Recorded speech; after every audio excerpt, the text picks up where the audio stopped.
ఈరోజు రెండో రోజు. ఏదైతే వరద కార్యక్రమాలపైన సహాయం చేయడం కానీ ఎక్కడికక్కడ ఒక పక్క వరదని నియంత్రణ చేయడం కోసం ప్రయత్నం చేయడం, ఇంకొక పక్కన ప్రాణ నష్టాన్ని తగ్గించడానికి ఎన్ని విధాల ప్రయత్నం చేయాలనో అన్ని విధాల ప్రయత్నం చేయడం, ఇది కాకుండా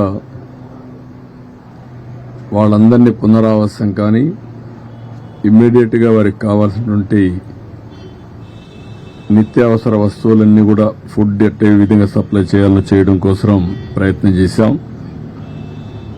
నిన్న ఈవినింగ్ ఏదైతే బుడమేరు, ఈరోజు సింగ్ నగర్ పూర్తిగా మునిగిపోవడానికి కారణం బుడమేరు. ఏదైతే బుడమేరు కానీ ప్రాపర్గా బ్రీచెస్ లేకుండా ఉండి అదే సమయంలో ఆ నీళ్లు కృష్ణానది కొన్నొచ్చి కొన్ని కొల్లేరు సదస్సు పోవాల్సిన అవసరం ఉంది. కొల్లేరుకు పోవాల్సిన నీళ్లు ప్రీవియస్ గవర్నమెంట్ హయాంలో 2 పెద్ద బ్రీచెస్ వాడడం, ఆ బ్రీచెస్ నేను వచ్చి కూడా 80 రోజులే అయింది. ఈ 80 రోజుల్లో నోటీస్ చేయలేకపోవడం, దానివల్ల ఈ ప్రమాదం వచ్చే పరిస్థితి వచ్చింది. ఇంకొక పక్కన కృష్ణా నదిలో కూడా దగ్గర చరిత్రలో ఎప్పుడూ రాని విధంగా 11,45,000 క్యూసెక్స్ ఆఫ్ వాటర్ వచ్చింది. కృష్ణా నది డిజైన్ చేసింది ఈ యొక్క గేట్స్ అయితే ప్రకాశం బ్యారేజ్లో 11,90,000కు డిజైన్ చేశారు. ఫుల్ కెపాసిటీ 11,90,000 టేకప్ తీసుకుంటుంది. ఈరోజు మనకు వచ్చింది 11,43,000 వచ్చింది. ఇది historic record, first of it's kind. చరిత్రలో ప్రకాశం బ్యారేజ్ కట్టిన తర్వాత ఇంత పెద్ద ఎత్తున వరద రావడం అనేది మొదటిసారి. ఒకసారి 2009లో వచ్చింది, అప్పుడు వచ్చింది 10,90,000. ఈసారి 11,43,000 వచ్చే పరిస్థితి వచ్చింది. ఇది దానివల్ల కూడా మీరు ఒకసారి చూస్తే భవానీపురంలో ఏదైతే రోడ్డు క్రాస్ అయ్యి అక్కడి నుంచి స్వాతి థియేటర్ ఇవన్నీ కూడా ఆ ఏరియా సబ్మర్జ్ అయ్యే పరిస్థితి వచ్చింది.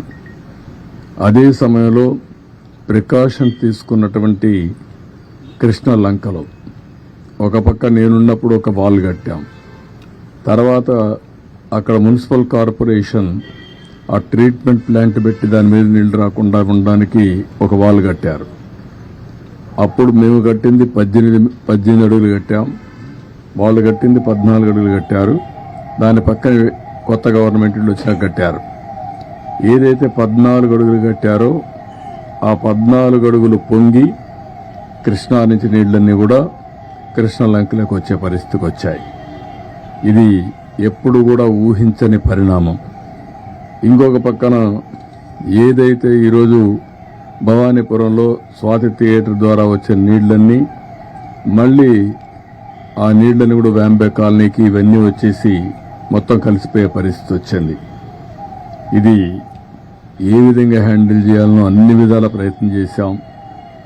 కానీ ఈరోజు ఏదైతే వాటర్ రిసీడ్ అయిన తర్వాత కృష్ణా నుంచి అక్కడ భవానీపురంకి వచ్చే నీళ్లు తగ్గాయి, ఓవర్ఫ్లో తగ్గింది, అది కంట్రోల్ అయింది. కృష్ణా లంకలో కూడా కంట్రోల్ అయ్యే పరిస్థితి వచ్చింది.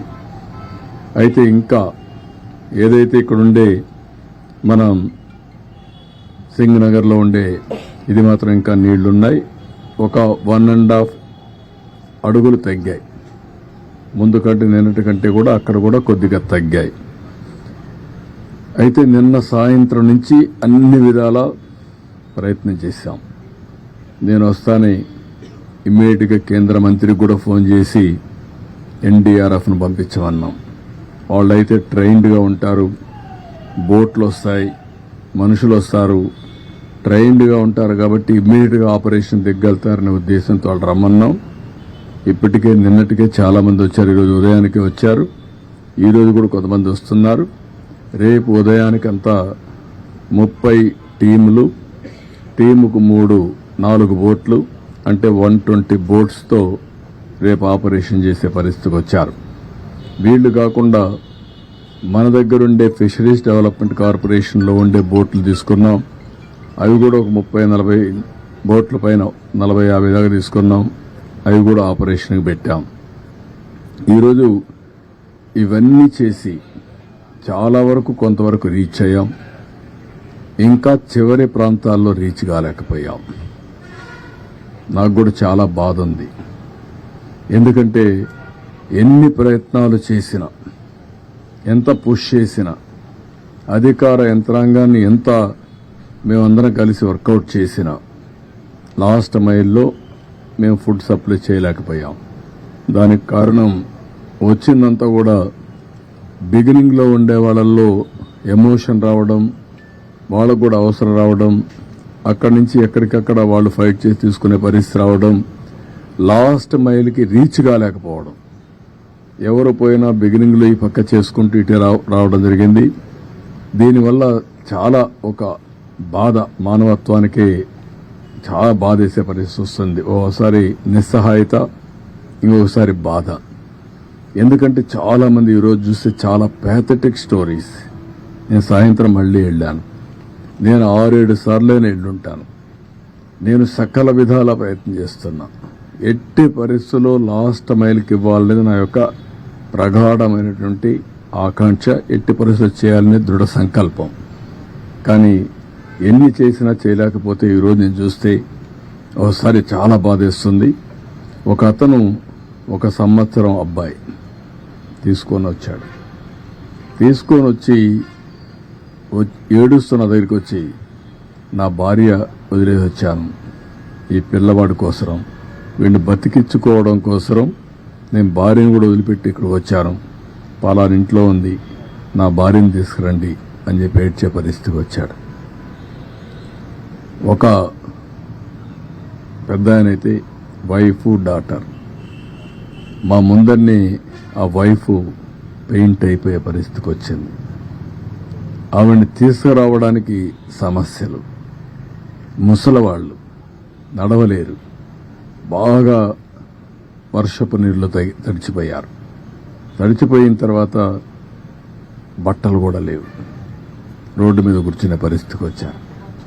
అవన్నీ చూసినప్పుడు ఎంత నిస్సహాయ స్థితిలో ఉన్నాం, ఎంత బాధాకరమైన పరిస్థితిలో ఉన్నాం అనే బాధ కలుగుతుంది. అందుకే ఈరోజు మళ్లీ ఆలోచించాం. ఈరోజు స్పష్టంగా 32 డివిజన్లకి 32 సీనియర్ IAS ఆఫీసర్లు పెట్టాను.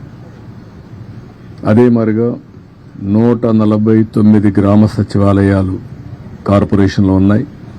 30 గ్రామ సచివాలయాలు రూరల్ ఏరియాలో ఉన్నాయి. 179 ఉన్నాయి. 179కి 179 మంది ఇన్ఛార్జెస్ పెట్టాం. ఒక గ్రూపు 2 సర్వీస్ కింద, IAS కింద ముఖ్యమైన నాయకులు పెట్టాం. వీళ్ళకందరికీ ఒక బోట్ కానీ, ఒక వెహికల్ కానీ, ఎక్కడెక్కడ ఏమున్నాయో అన్నీ అనలైజ్ చేశాం. ఉదాహరణ, కొంతమంది నడిచిపోయే పరిస్థితి వస్తుంది. ఇప్పుడు బాగా వెసులుబాటు వచ్చింది కాబట్టి ఒక ట్రాక్టరో ఒక వ్యానో పెట్టుకొని ఫుడ్ పాకెట్స్ అన్ని డిస్ట్రిబ్యూట్ చేసే పరిస్థితి వస్తుంది. కొంతమంది బోటే కావాల్సి వస్తుంది, బోటు ద్వారా ఇవ్వాలి. కొంతమంది ఏదైతే నడిచి కూడా నేను చెప్పాను ఇచ్చే అవకాశం వస్తుంది. కొన్ని ప్రాంతాల్లో ఓసారి రీచ్ కాలేనప్పుడు, రీచ్ అయినా కూడా సరిగా చేయలేనప్పుడు 6 హెలికాప్టర్లు ఉన్నాయి. హెలికాప్టర్ల ద్వారా ఫుడ్ అంతా కూడా డ్రాప్ చేసే పరిస్థితి వస్తుంది. దానికి కూడా ప్రణాళికలు తయారు చేశాం. రేపంతా ఒక 6 హెలికాప్టర్ కూడా పనిచేస్తాయి. ఈరోజు కొత్తగా ఒక వినూత్నంగా ఏదైతే డ్రోన్స్ అన్ని ఒక 8-8 డ్రోన్స్ పెట్టి ఒక 10,000 మందికి ఫుడ్ పాకెట్స్ అందజేయగలిగాం. ఈరోజు నేను చూశాను, కొంతమంది మేము ఫుడ్ ఇస్తే ఆ ఫుడ్ అవసరం ఆ ఫుడ్ని వాటర్లో కూడా లాక్కపోయే పరిస్థితికి వచ్చారు మోయలేక. వాటర్లో మోసుకొని వెళ్తే కంటామినేషన్ వచ్చే ప్రమాదం వస్తుంది. ఆ కంటామినేషన్ వస్తే లేనిపోని రేపు డయారియా ఇవన్నీ అనేక సమస్యలు వస్తాయనే ఉద్దేశంతో ఇప్పుడు ఈ డ్రోన్స్ పెట్టి, డ్రోన్ అయితే చాలా ఈజీగా వెహికల్ నుంచి నేరుగా బిల్డింగ్ పైకి పంపిస్తారు. ఆటోమేటిక్ తీసుకోగలుగుతున్నారు. 2 minutesలో ఆపరేషన్ అవుతా ఉంది. రేపు ఒక 30-35 డ్రోన్స్ కూడా పెట్టాం. అది కానీ సక్సెస్ అయితే ఇంకా ఎన్ని పెట్టాలో పెట్టి ఇంకా టైం కూడా లేదు. We are operating. అవైలబిలిటీలో ఉండే డ్రోన్స్ అన్ని కూడా తీసుకొచ్చి పెట్టాం. అదే మరిగా ప్రతి ఒక్క బోట్లో కానీ ప్రతి ఒక్క వెహికల్లో కానీ ఒక ఆక్టోపస్ కానీ గ్రే హౌండ్స్ కానిస్టేబుల్ పెట్టాం. ఎందుకంటే వాళ్ళది సమర్థవంతంగా చేయగలుగుతారని పెట్టాం. అదే సమయంలో లోడింగ్ అన్లోడింగ్ ప్రాబ్లం ఉంటే ఏపీఎస్పీ స్టాఫ్ ఉన్నారు, పోలీసులు ఉన్నారు, వాళ్ళ సర్వీసులు కూడా ఉపయోగించుకోవాలని వాళ్ళని కూడా పెట్టాం.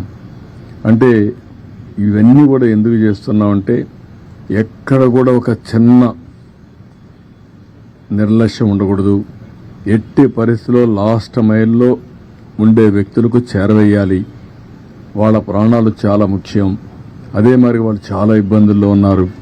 నేను చూసినప్పుడు అనిపిస్తుంది, డబ్బులుండేవాళ్ళు, డబ్బులు లేని వాళ్ళు, చదువుకున్న వాళ్ళు, చదువుకోలేని వాళ్ళు, ఏ ఏజ్ ఉన్నా ప్రతి ఒక్కరు అందరూ సమానమైపోయే పరిస్థితికి వచ్చారు. దీనావస్థలో ఉన్నారు. కడుపు నిండితే చాలని బాధపడుతున్నారు. కనీసం నీళ్లు కూడా దొరకకుండా నీళ్లు ఇస్తే అది అమృతంగా భావించే పరిస్థితిలో ఉన్నారు.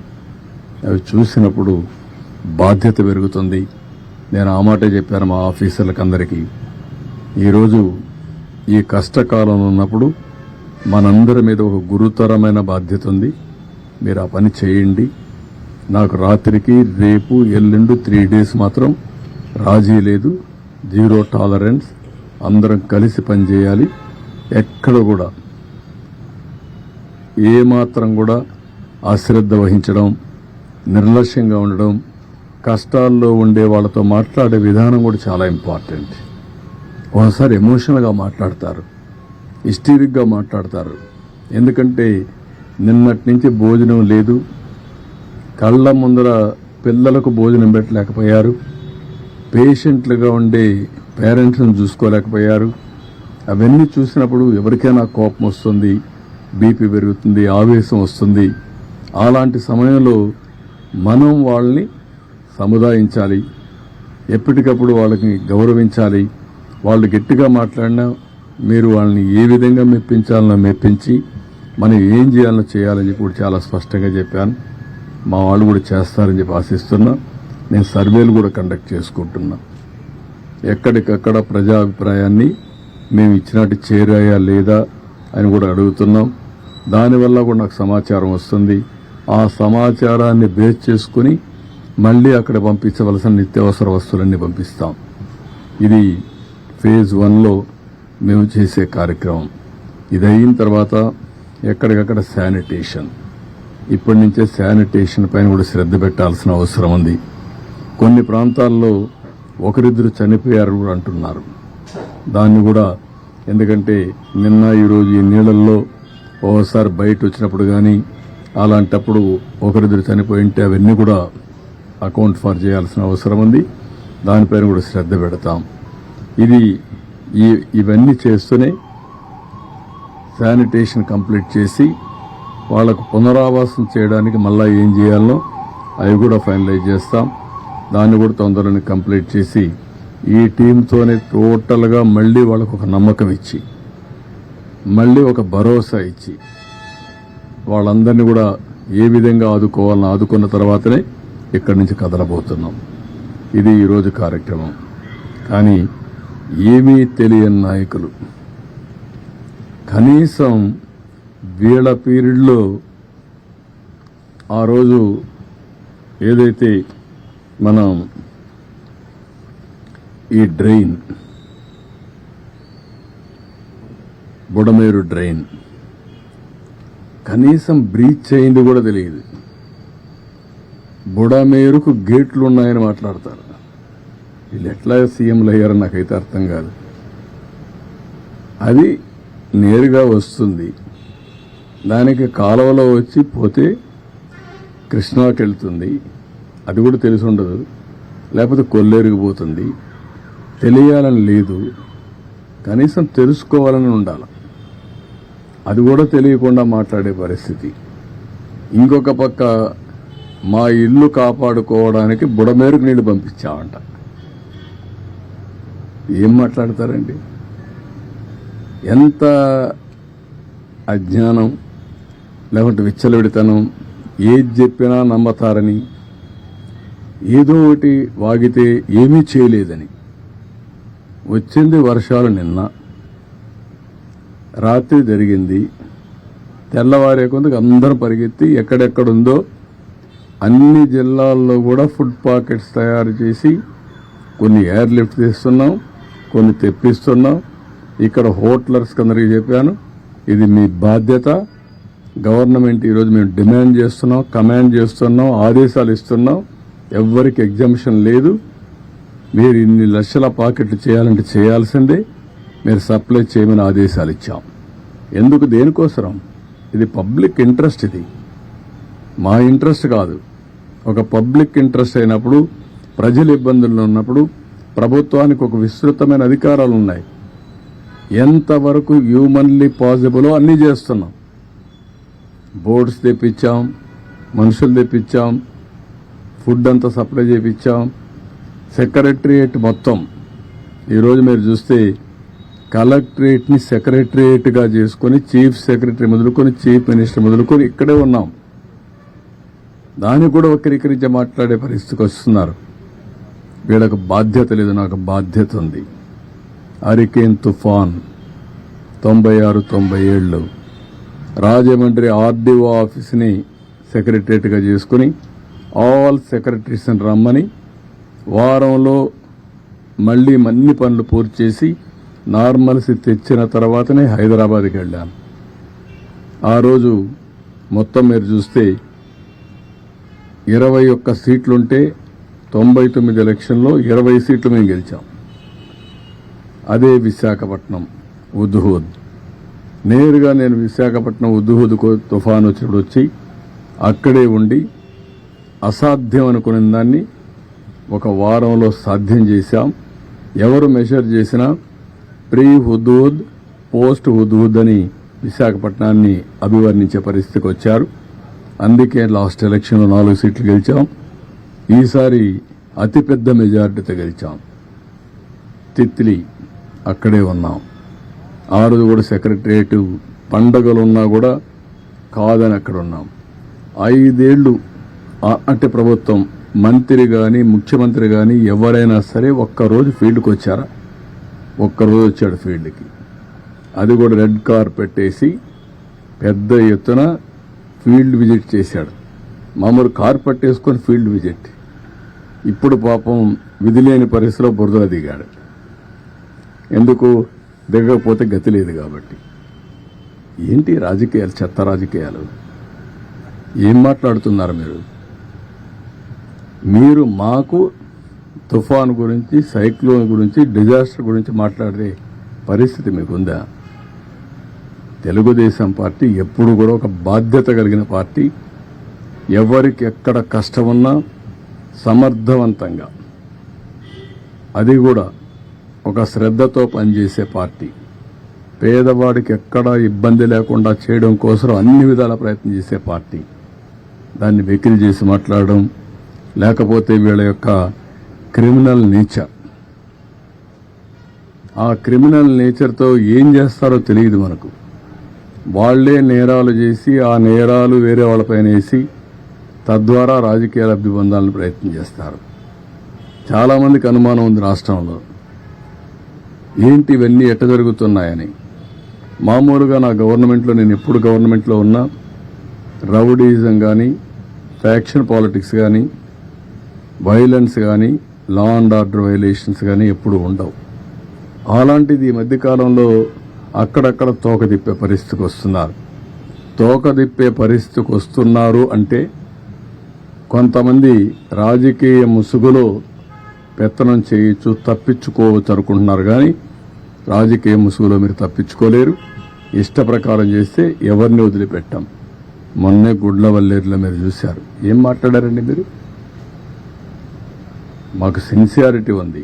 అందుకే నేను ఫారెన్సిక్ ఎక్స్పర్ట్స్ అందరినీ తీసుకొచ్చి నేషనల్ లెవెల్లో ఉండే మేధావులతో అందరితో పెట్టి ఎక్స్పర్ట్స్తో పెట్టి కేసు ఎస్టాబ్లిష్ చేస్తాం.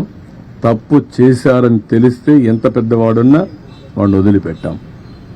దాన్ని ఎస్టాబ్లిష్ చేయడానికి చేస్తే దానిపైన కూడా ఇష్ట ప్రకారం మాట్లాడే పరిస్థితికి వచ్చారు. ఇవన్నీ తప్పుడు ఆరోపణలు కట్టిపెట్టండి, వాస్తవాలు మాట్లాడండి.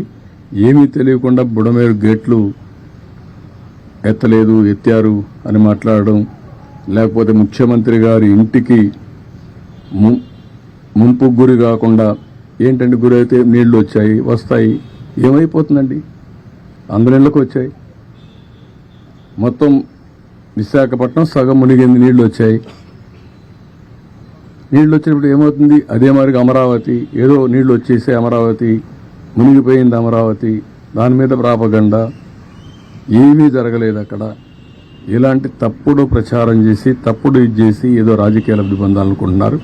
ఇది కరెక్ట్ కాదు. నేను ఎప్పుడూ 45 ఏళ్లు నా రాజకీయ జీవితంలో ఇంత పనికిమాలిన పార్టీని, పనికిమాలిన ప్రచారాన్ని ఎప్పుడు చూడలేదు. ఏది ఏమైనా తెలుగుదేశం పార్టీ చాలా స్పష్టంగా ఉంటాం. ఎక్కడికక్కడ ఇలాంటి తప్పుడు ప్రచారాల్ని ఖండిస్తూ ఎవరైనా సరే నేరాలు చేసి రాజకీయ లబ్ధి పొందాలనుకుంటే మాత్రం చాలా స్పష్టంగా ఉంటాం. ఆ విషయం గుర్తుపెట్టుకోవాల్సి హెచ్చరిస్తున్నాం. ఎవరికి ఇవ్వాలి ఇన్ఫర్మేషన్ తెలియదా? గేట్లు ఎత్తడంలో ఇన్ఫర్మేషన్ ఇవ్వలేదా? ఏ గేట్లు అయితే ఎప్పుడు ఇన్ఫర్మేషన్ ఇవ్వాలి? ఫస్ట్ నుంచి ఎవ్రీడే మీరు, నేను, ప్రజలు అందరికీ, రైతులకు ఇన్ఫర్మేషన్ ఇవ్వలేదా? ఆల్ ప్రాజెక్ట్స్ ని జాగ్రత్తగా మేనేజ్ చేస్తూ ఏ ప్రాజెక్టులో ఎంత వాటర్ ఉందని చెప్పలేదా? పైన ఎంతెంత వాటర్ వస్తుందని ఎప్పటికప్పుడు చెప్పలేదా? ఏ రోజు జరిగింది? లాస్ట్ డే ఏదైతే మన సైక్లోన్ క్రాస్ అయ్యేది శ్రీకాకుళంలో కళింగపట్నంలో క్రాస్ అవుతుందనుకుని అక్కడే క్రాస్ అయింది. క్రాస్ అయిన తర్వాత ఈ రెయిన్ ఫాల్ అంతా కళింగపట్నంలో పడుతుంది అనుకుంటే అంత మునుపంతా రెయిన్ అంతా పడింది గుంటూరు, కృష్ణాలో పడింది. ఆ తర్వాత ఖమ్మం, నల్గొండలో పడింది. నల్గొండ, ఖమ్మంలో పడింది. మళ్ళా ఎక్కడికి వచ్చింది? నేరుగా ప్రకాశంకి వచ్చింది. ఈ మన బుడమేరు కానీ పక్కనుండే ఇంకా కొన్ని డ్రైన్స్ కానీ అన్నిట్లో నీళ్లు వచ్చాయి. దాంట్లో వచ్చిన అడిషనల్గా వచ్చే వాటర్ ఇది శ్రీశైలం అప్పటికే నిండిపోయింది, నాగార్జునసాగర్ నిండింది, పులిచింతలు నిండింది. అక్కడి నుంచి హెవీ రెయిన్ఫాల్తో ఆయన్ని వచ్చాయి. ప్లస్ ఇక్కడ పడిన వర్షంతో ఈ నీళ్లు వచ్చాయి. ఇక్కడ ఎక్కువ వర్షం పడింది, లోకల్ క్యాచ్మెంట్లో నీళ్లు వచ్చాయి. ఆల్ ఆఫ్ ఏ సడన్ కమ్ముకొని వచ్చి వీళ్ళు చేసిన తప్పుడు పని మానవ తప్పిదం. ఆ రోజు వీళ్ళు బ్రీచ్ చేసింది కానీ మేము కానీ చెక్ చేసుకొని ఉంటే, ఆ బ్రీచెస్ క్లోజ్ చేసుంటే ఇప్పుడు ఈ నీళ్ళు వచ్చే పరిస్థితి లేదు. ఇది నువ్వు అనలైజ్ చేసుకొని మాట్లాడాలా, తెలియకపోతే నేర్చుకొని మాట్లాడాలా. ఏదంటే ఇది మాట్లాడతాను, ఏదో ఇన్ఫర్మేషన్. ఏమి ఇన్ఫర్మేషన్? ఈరోజు నిన్న జరిగితే ఈరోజు అన్ని జిల్లాల్లో కూడా వండించి తీసుకొచ్చి 3,50,000 మందికి ఇప్పటికి తిండి పెట్టాం. ఇంకొక 1,00,000 మందికి పెడతాం. ఇప్పుడు రాత్రికి కూడా ఇస్తున్నాం. ఎక్కడ చేయలేదంటే రెడీనెస్ రాత్రికి ఇప్పుడే కదండి. రాత్రి జరిగితే తెల్లవారే కొందికి ఒక 120 బోట్లు తెప్పించామే. ఎక్కడి నుంచి వచ్చే బోట్లు, ఎక్కడి నుంచి ఆపరేట్ చేస్తాం మీరు చూడలేదా? మరి అక్కడి నుంచి మొత్తం ఫుడ్ అంతా కూడా తీసుకెళ్ళాం, ప్రొక్యూర్ చేసాం. అది ఒక బాధ్యత. మేము వీళ్ళ కోసం అపోజిషన్ చేయాల, ఒక బాధ్యతకం చేసాం. అవన్నీ ముందుకు వచ్చాం.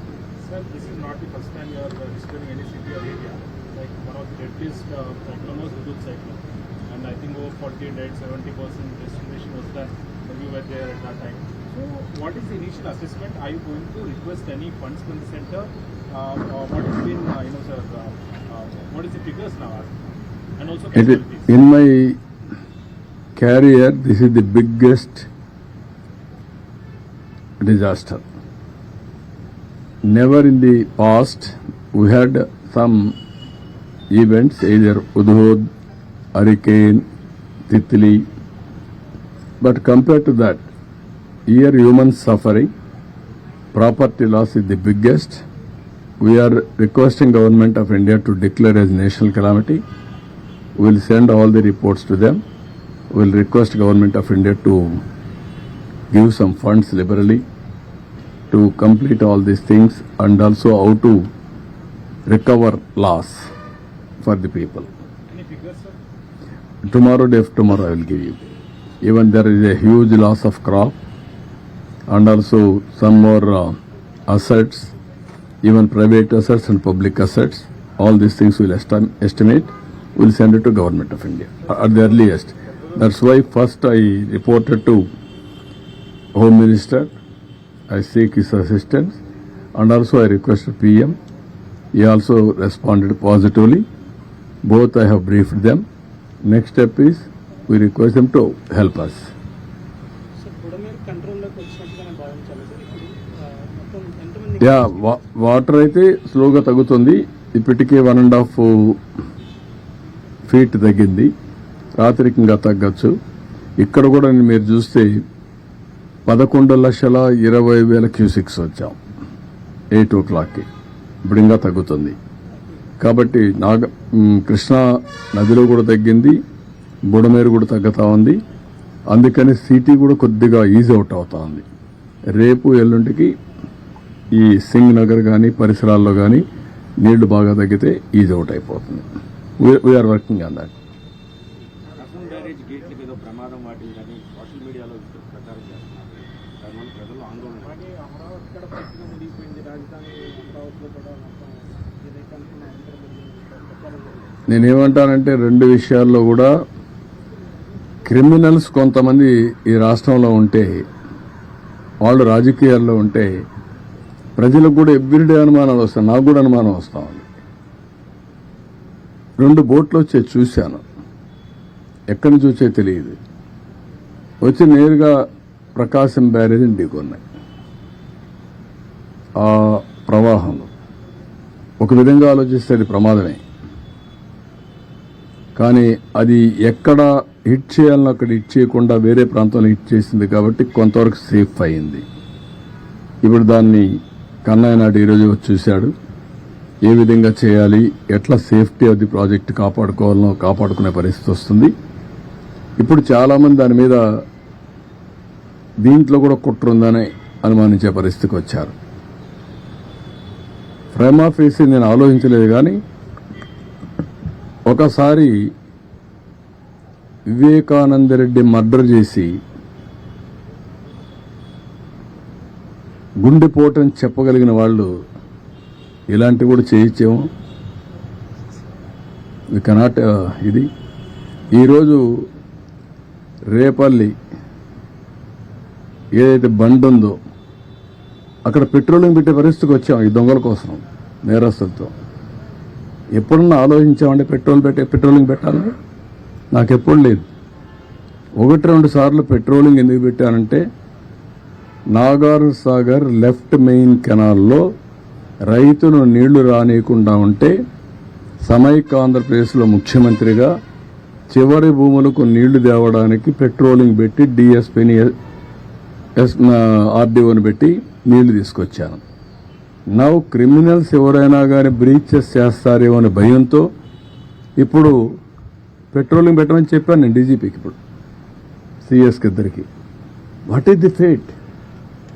అమరావతి ఎందుకు పనిగట్టుకొని మీరు ప్రచారం చేస్తున్నారు మునిగిపోయిందని? మీరు చూడండి, ఒక విష ప్రచారం వైఎస్ఆర్ కాంగ్రెస్ పార్టీ దానికి సంబంధించిన బ్లూ మీడియాలోనే స్టార్ట్ అవుతున్నాయి. ఇదే పని పెట్టుకున్నారు. ఇదే పని పెట్టుకొని ప్రతి ఒక్క దాన్ని విష ప్రచారం చేస్తూ మభ్యపెట్టే విధంగా చేసే పరిస్థితి వచ్చారు. కొన్ని ఇక్కడ ఇంకా ఎస్టాబ్లిష్ చేయలేదు, కానీ అనుమానం వచ్చే పరిస్థితి కూడా వస్తుంది. కానీ ఎవరిని వదిలిపెట్టను, చాలా ఫర్మ్గా ఉంటాం. గుడ్ల వల్లేర్లు ఏంటంటే మీ పని? సిగ్గుందా మీకు? 300 వీడియోలు ఉన్నాయా? ఇవన్నీ తీశారా? అన్ని యూనివర్సిటీలో తీస్తున్నారా? ఎవడు చెప్పాడు మీకు? అంటే ఆ పిల్లల భవిష్యత్తు అవసరం లేదు మీకు? ఓసారి అక్కడ జరిగిన సంఘటన పట్ల పిల్లలు ఆవేశంగా ఉన్నారు. ఆవేశంగా ఉంటే రాజకీయ నాయకుడిగా, ఒక ఎల్డర్లుగా నా బాధ్యత ఏంటి?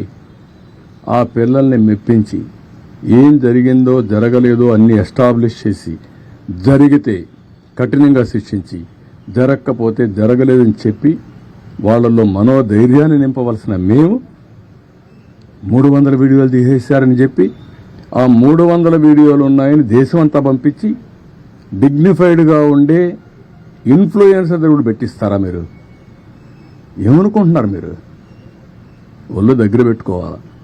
ఆడపిల్ల శీలాన్ని